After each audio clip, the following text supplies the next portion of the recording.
are more the worker people in our community. You can't have just owners. You got to also have people that can potentially be your employer, your employees. And those employees need to have situations, living situations, and other accommodations that can help make them better employees. But if they're worried about where they're going to live, I can guarantee they are not concerned about your business. So that's what we're going to talk about today. And what we are talking about is how do we address the housing crisis that we have in Los Angeles today.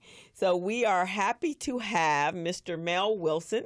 He is a community activist and leader in the real estate industry. He's a former NFL and Kodak All-American football player, and he uses his disciplined teamwork and focus that he's gained while playing professional football to excel in his business relationships. He graduated from Cal State University, Northridge College of Business, and has been a realtor for over 37 years and reached a great deal of success in that time. So we have Mr. Wilson here, and I'm going to let him talk about his accolades and what he's done in this industry for 37 years and how this is a subject that's very near and dear to him. It's on housing the workers in our community and how we are addressing the housing crisis. And so he'll give us some background on what that looks like and where we need to go from here. So welcome, Mel. Well, thank you, Crystal. It's good to be with you, and it's good to be with you out in the public. I love real estate. And one of the reasons I love real estate, it helps you build wealth. Right. And our people of color, African Americans specifically, need to do more of wealth building. Yes. And owning a home has a lot of benefits to you. One of them is the sanctity of your home. Yes. You can color the walls and or not color them if you choose to. You can have a party in your backyard or in your living room. Right. There are lots of good things that you can get out of owning the real estate, just a personal satisfaction. But aside from that, the tax advantages you get are really pretty good. You can write off all the interest that you have on that mortgage. You can write off the property taxes on that mortgage. And if you own a property that you're renting out, you can also write off the management expense. Like my friend over here is a manager. You can write off that expense. And you can depreciate the building over a period of time, which adds to your tax deduction. Right. Yeah. And that's one of the things that our business owners just don't realize is owning their own business. The building that their business is housed in gives them more tax benefits as well as adding on to their wealth or to the success of their businesses. And that's something that we've been really trying to focus in on them on what are those strategies and why that's important. And we've seen it probably more since they started the rail project here on Crenshaw. Well, a lot of those businesses are now out of business because they did not own the building that they actually house their businesses in. That is so true. I was a Metro board member when we approved the LAX Crenshaw line and the station at MLK, the station at Limerick Village. And I went out and met with our people, the business owners here in the community, and I rang the bell. I said essentially that you need to be owners. And I know it's difficult to own real estate if you don't have a lot of personal resources, but I'm going to encourage you to go talk to your mama, your daddy, your cousins, your friends, and pool your resources, because if you don't, what will happen is that the big dollar people will come in and they will control the real estate, and it'll make it very difficult for you because most likely the rents will go up. And that's exactly what's happening. Inglewood. Yeah, Inglewood. Yeah, that's the next. It was kind of great that the pressure shifted from us over here in Lamert Park and moved over to Inglewood because they were killing us over here. And when we went out to do the canvassing for that project, for the Metro project, it was really kind of sad because a lot of these individuals had been in that same facility for over 20, 30 years, which I'm sure at some point in that time they could have bought that property, but they didn't even know that they could. Well, you need to have someone who's a real estate expert who can explain to you the advantages of owning real estate. And I think in many ways we're so busy as small business owners working that we don't take the time to seek the counsel that we need to find out what are the good business strategies that you can have. For example, I have a couple of real estate offices, and one of them I've been in for 9 years, and I was paying about $9,000 per month for that space. And a year ago, I teamed up with a friend who is my business partner now in the building. We bought a building, and we were able to buy a building and move a lot of our real estate operations in that building. So I went from paying $9,000 per month for rent to my landlord, which is good for my landlord, right?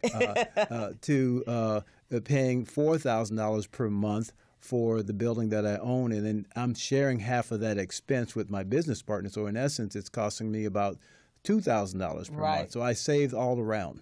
And on top of acquiring equity. Yes. And in your building, in the place that you're owning, as opposed to just passing that $9,000 off, and there's no tax benefit other than a write-off. You get a write-off experience You get a write-off, but you don't get the equity buildup. Right. You don't get the appreciation that you would get as the owner.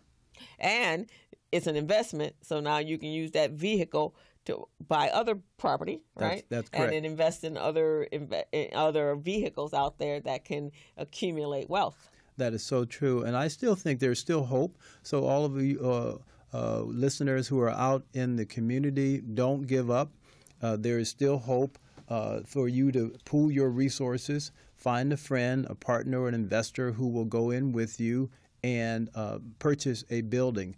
One of the things that you should be aware of is along the metro right-of-ways, the city of Los Angeles has decided to give preferential treatment as it relates to zoning and land use planning.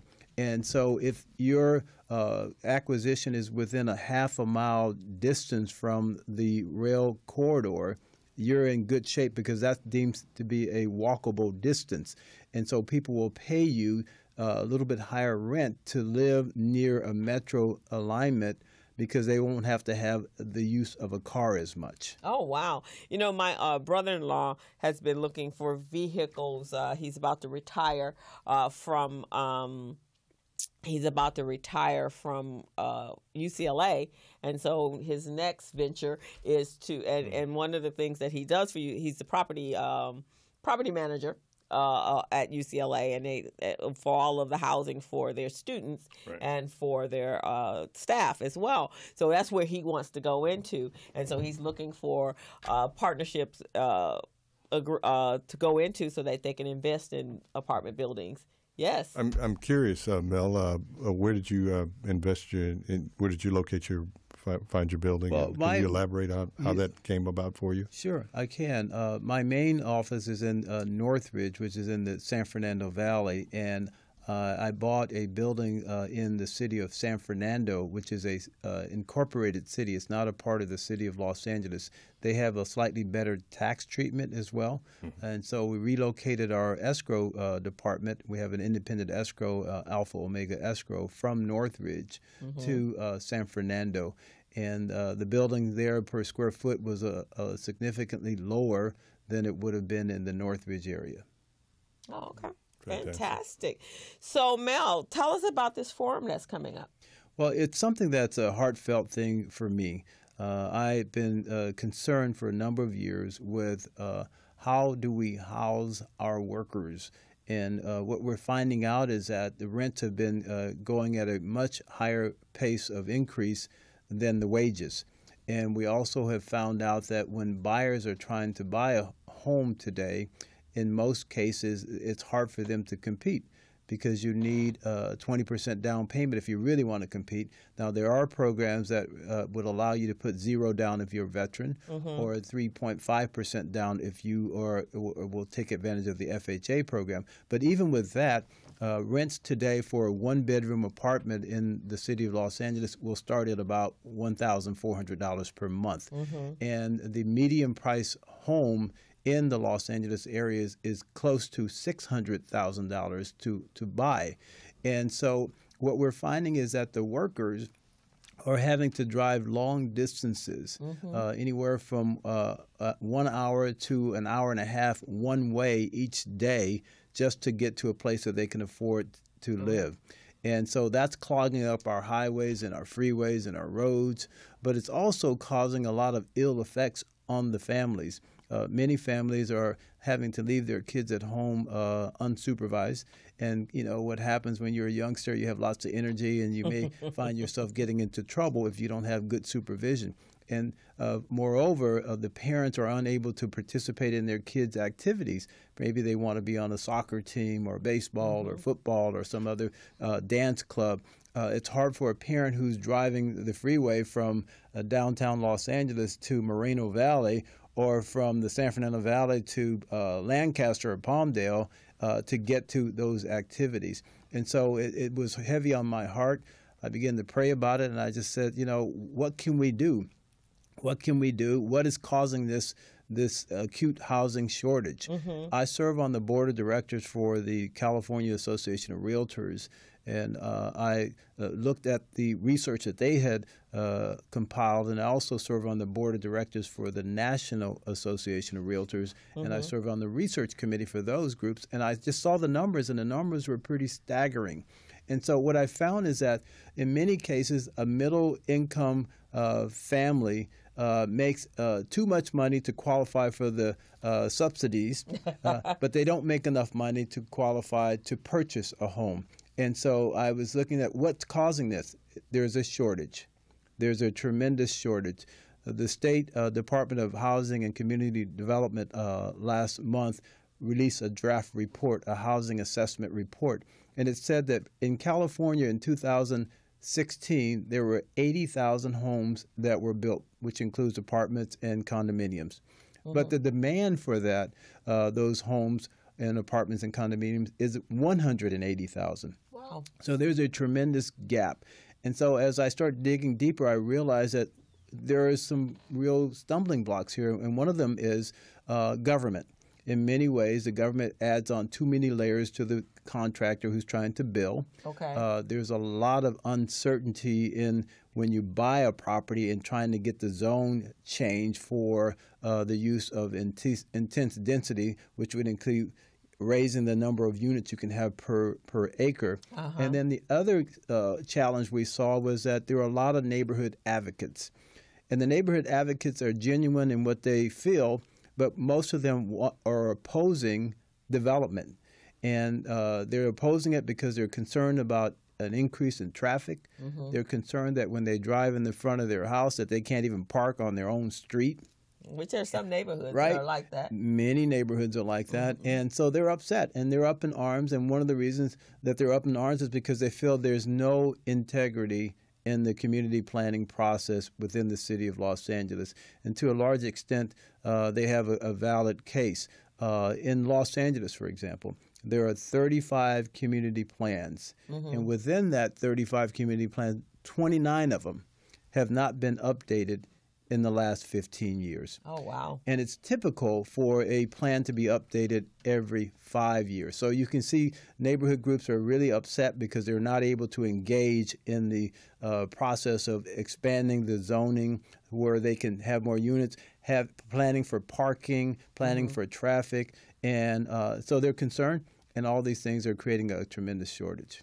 So, you know, as you drive through Los Angeles now, I mean, there's huge complexes everywhere. When you go up La Brea, heading into Hollywood, I went to see Motown Review the other day, and there's new buildings. Just every little square inch of land has a building going up, which is obviously a multi-use building. Right. But if the rents are still going to be minimum 100, I mean 1,400 to whatever a month, and the further north you go, the higher the rents go. We still got a problem. We do have a problem, and in those areas, the rents are going to start much higher than 1,400 per month. They're going to be closer to 2,200. I was just talking to a person a couple of days ago who's a professional. He's making about $75,000 a year, and he moved to downtown Los Angeles. He has a one-bedroom that's about 650 square feet, and he's paying $2,200 per month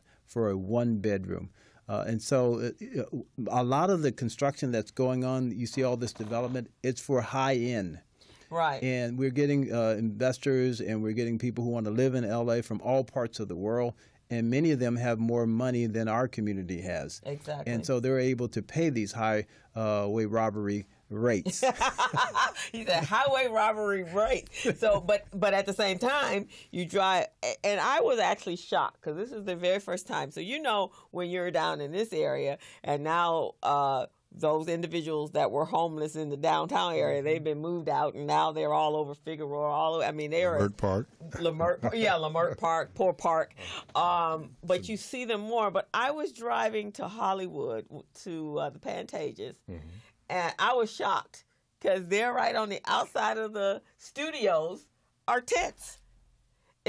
So where do we plan on putting the people? Because even though we're building all these wonderful housing complexes, we still have people that can't afford that. We do. We have a lot of folks who are homeless, and they certainly cannot afford it. And that's we had a measure that just passed in L.A. City a month or so ago, Measure HHH, which the voters voted to assess themselves on their property taxes to pay $1.2 billion for acquisition of real estate for the homeless.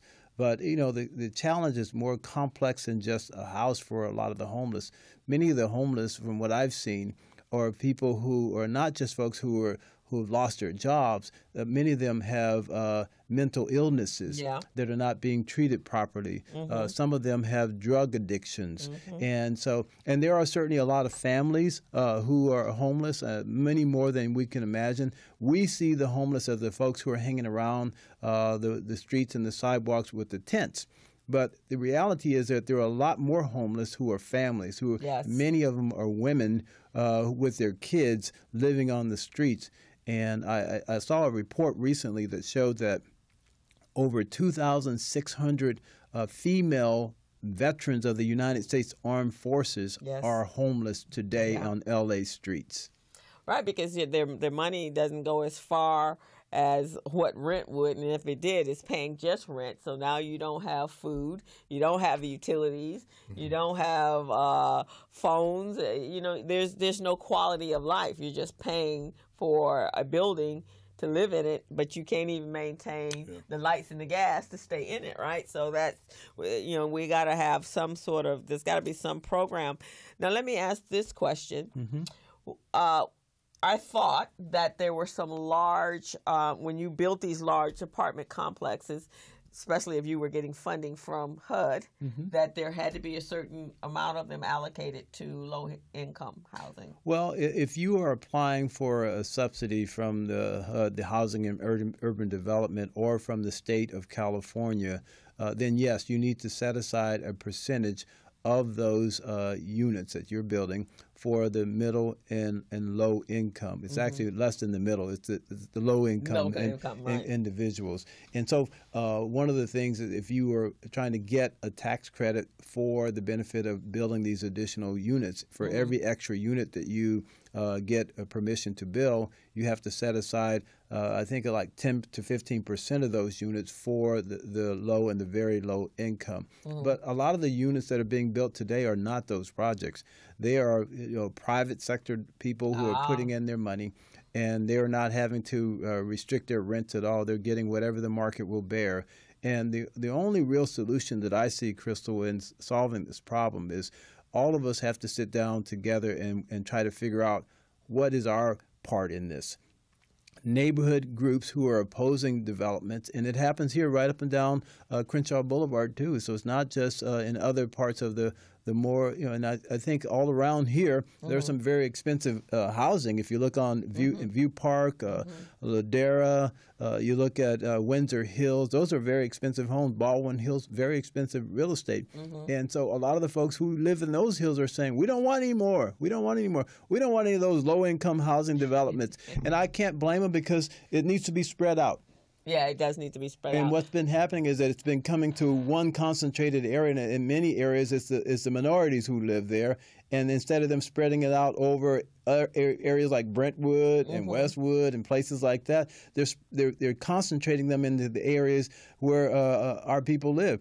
And I think that's why they're up in arms. But they also need to realize that when they are opposing a good development that has proper planning, proper parking, and the like, what they're saying is that when my kids have kids, they won't be able to live here. Right. I won't be able to see my grandkids. So it's a much bigger thing than just saying, I don't want anybody else coming into my neighborhood. Exactly. And then, and this is what I talked to Calvin about, is when you're coming out of college, you're not going to make a lot of money. I mean, at best, maybe you might be starting at 45 because the salaries come nowhere in comparison to what our expenses are. So if you're coming out of college, you're coming out with a loan. You're already in That's debt. right. And it's going to take you at least 10 years to be able even to get to place where we can even afford $1,400 a That's month, right. let alone $2,500 or $3,000 a month. And it's not just our children. This is a issue for children of all colors. Society. It's society, right? So we see here in South Central LA, we do have a lot of other minorities moving here because they can't afford the West Side any longer. That's right. So they have to be over here with us. But then you don't have that cohesiveness. There's no community. There's no we're not having conversation with one another. You see them possibly, and here's when we realize it, is when we had like the Taste of Soul. Then we look around and find, where these people come from? We've never seen them before. I know. And then you get to chit-chat, and they go, oh, yeah, I live right up the corner. Well, where? When? Well, the demographics of just this community alone is changing tremendously. I mean, I've been living in the area, my wife and I, for about 5 years, and the demographics are changing, especially like up in the Stocker, Baldwin Hills, in that area. Yeah, I live up in that area. Those homes are getting snatched up, and it's not our people. So. Right, and actually that was kind of there's some guerrilla, as my sister, because she's a broker as well, we guerrilla tactics going on in our community. And we actually had a workshop. I do a lot of collaboration with the Urban League, the Los Angeles Urban League. And we actually had a workshop for our senior homeowners who have been in this community for 30, 40 years. They own their homes outright. Their children have divorced, and this is their home. And so people have been going to their doors, knocking on their doors, asking realtors, asking them to sell their property, befriending them. Now, you have people who may not have family members, where they can pick up a phone and say, hey, somebody called me. So we don't even know if they're getting fair market rate. They're offering them cash with no idea where they're going to go, because they can't buy something else. You're not talking to them about buying a condo or whatever, or a retirement home. Just let me have your property. And we don't care where you're going. And so my sister and I were laughing about it because just last week we saw a realtor come through the neighborhood, and he was knocking on doors, and he specifically was targeting those seniors that lived on our street. And so he skipped our house, at least the first time around, but he was going on to different seniors. Now, the great thing about our particular street is the homeowners, their children are not too far away, or the children are back home living with them. So, there's somebody that can give them good advice. So that's what we had a workshop to bring them out so they would understand what were some of their options here before someone just had you sell your home. And we kind of, it was a nice smorgasbord of people. I had bankers, and we had reverse mortgage, and we had some other things that people, so that they could get information. Because again, the Business Zone is about, and Recycling Black Dollars and the Urban League is, we're about providing you with the information so you can make better decisions and not become victims Yes. of predatory people that have another motive in mind. But we did find that that was becoming a big issue. Well, I know it is, and I think what we need to do a better job of is educating our public, and particularly those who are senior. When I say senior, I'm talking about myself. But you know, but folks who have been in their home for a while, you know, for many years. This community was an area where African Americans were forced to live. Yes. They didn't, if they wanted to live in Beverly Hills or Brentwood or some other posh area, and they had the resources to do so, they did not have the choice to do so. Right, exactly. And so traditionally, a lot of people of color, Nancy Wilson and Ray Charles and others, they bought homes in this community.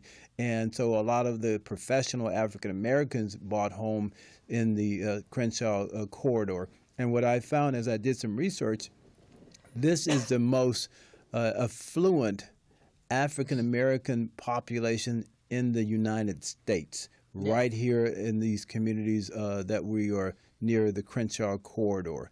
And I know some folks don't like to refer to it as Crenshaw corridor, but you know, View Park, Windsor Hills, Baldwin Hills, Lamert Park. And what's happening now is some realtors are targeting those seniors, and they're saying, look, your home is worth a lot more than it was worth before. We have a cash buyer. We can buy your home. Yes. And what I would advise them to do is, one, get counsel. Try to talk to your kids if you still have kids nearby, or even if they're not nearby. And if you at all can, if you want to hold on to your property and you can still maintain it, try to get a reverse mortgage. If you have equity in your property, you can qualify without having any credit. All you have to have is equity and age to get a reverse mortgage. If your home is much more than you can manage any longer as far as the maintenance, or perhaps a lot of these homes have beautiful views, but they're, you know, tri-level, so you have to walk up and down the stairs, and which creates problems with you for your back and your knees and so forth. So what you want to do is have a strategy where you can identify another property that you're going to move to before you sell your property. And then once you know that you have a transition plan, then you can consider selling your home and pulling the equity out of your home, perhaps putting all cash down on the home that you're going to buy, so that you can live in the community that you want to live in. Right, and that was what we were addressing with them. Just don't, and again, I the pressure can be pretty intense for an individual that, one, you know, they've been in a home for 34 years, and they probably haven't bought anything, and it was a whole different transaction at that time. That's right. And it was pleasant because this is something you were doing, buying your first home and or your second home, and this was going to be your retirement home. And now someone else is coming because they have, you know, the community is gentrifying, and if we're building apartments, then we're not really single family homes.